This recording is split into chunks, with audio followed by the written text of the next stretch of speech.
were sold a recycling fairy tale that turned out to be a classic case of misdirection. It's time to conclude this plastic plot. Get ready for a numbers episode. I know, it seems like it's going to be a history class wrapped in a math class, but we're going to try to make this more interesting than that sounds, okay? Okay, why don't you take a seat at the desk?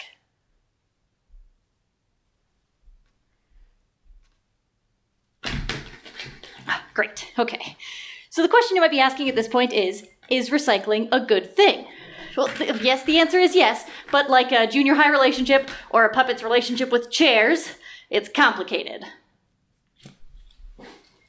Between 1950 and 2015, we recycled about 567 million metric tons of plastic waste, which is a lot, but in the same time period we produced 7.8 billion tons of plastic, with 6.3 billion becoming waste.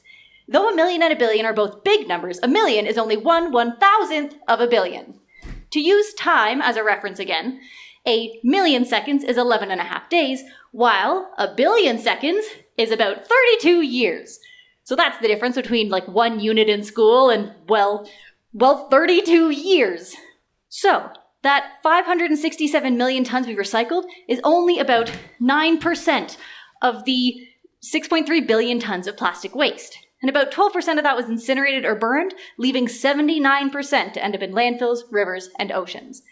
And plastic production has increased exponentially from 1.5 million tons in 1950 to 380 million tons in 2015, with predictions that by 2030 we'll have doubled the amount of plastic waste we've produced. The numbers make it clear we're producing plastic way faster than we have the capability to recycle it. These problems were thrown into sharp relief. That'll be funny in a second. Sharp relief in 2017-2018 thanks to China's National Sword Program. Ha! Which, no, unfortunately, was not about creating the best gym classes ever. China had bought over half the world's recyclable waste for about 25 years, but corruption, illegal imports, and improper disposal of contaminated waste caused marked decreases in their air and water quality. So, they implemented National Sword, dropping their plastic waste imports by 99%. This sent the $200 billion global recycling industry into a tailspin, with almost no recycling technology of their own.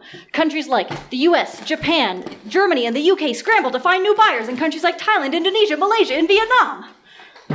But, like glancing at your buddy's tests, these import practices and disposal methods weren't always exactly legal or safe. Though these countries have since implemented restrictions on foreign plastic waste imports, the negative impacts to their environments and citizens' health will last for a long, long time. But the people who make plastics do care about health and safety.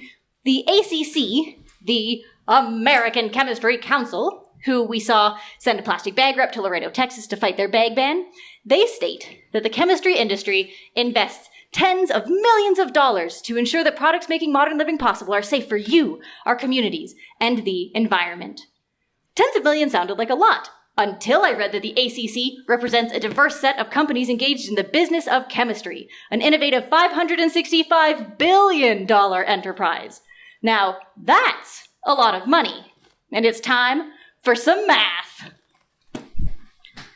So, if the most that tens of millions can be is 99 million, because otherwise they'd probably say hundreds of millions, then the chemistry industry invests 0.0175% of their worth into ensuring products are safe. To put that in terms of time, 565 billion is nearly 18,000 years, while 99 million is just over 3 years, which is less than all of high school.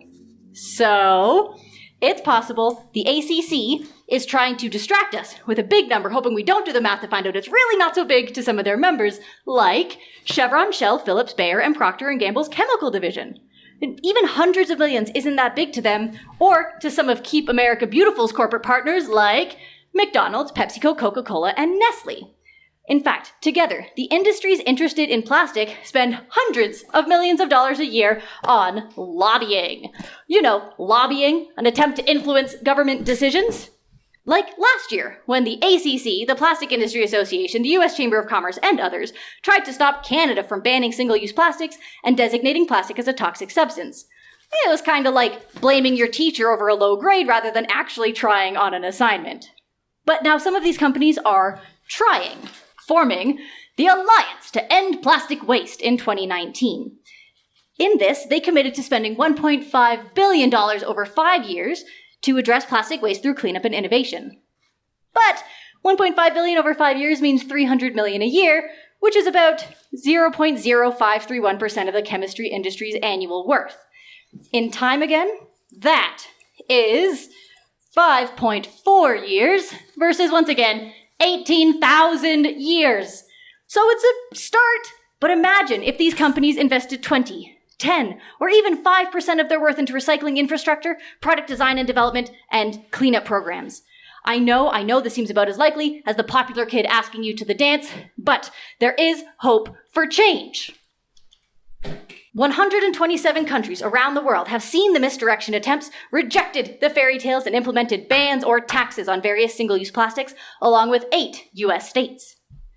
63 of these countries have extended producer responsibility measures, such as deposit refund plans, requirements producers take back their products at the end of their product's life, and guarantees around waste collection. And 100% of us can make a difference.